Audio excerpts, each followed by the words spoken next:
দেখুন, আমরা যখন মাকে পুজো করি, জগৎ জননী মাতা কালীকে আমরা জাঁকজমক করে তাকে ব্যান্ড বাজা করে নিয়ে আসি, তাকে আমরা পুজো করি। সেই মায়ের ছবি বা মহাদেবের ছবি বা নারায়ণ বিষ্ণুর ছবি আমাদের বাথরুমের পাশে পাঁচিলের গোড়ায় যেখানে মানুষ নোংরা ফেলছে, এই সমস্ত কিছু বর্জন করুন। যার যার বাড়িতে লাগানো আছে এখনো বলছি আপনারা খুলে ফেলুন, তাহলে আমরা যদি যাই আমরা প্রশাসনিক ব্যবস্থা নেব আপনার উপর এবং আমরা ওটা খুলে দিয়ে আসবো। কারণ দেবদেবীকে নিয়ে কোনো রকম কোনো অসম্মানতা আমরা বরদাস্ত করব না, কোনো রকম অসম্মানতা বরদাস্ত করব না। হুঙ্কার দিয়ে বলছি আপনাদেরকে, আপনারা এটা খুলুন, তাহলে এরপরে আমাদের কার্যকর্তারা যাবে আপনাদের বাড়িতে গিয়ে দরকার হলে লিগাল নোটিশ পর্যন্ত আপনাদেরকে পাঠানো হবে।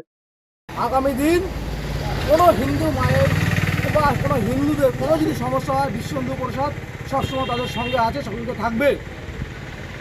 আপনার নাম? আমার নাম রাজেশ সাহা, বারাসাত জেলা বিশ্ব হিন্দু পরিষদ ধর্ম প্রসাদ বিভাগের সহকর্মীদের দায়িত্ব পালন করছি।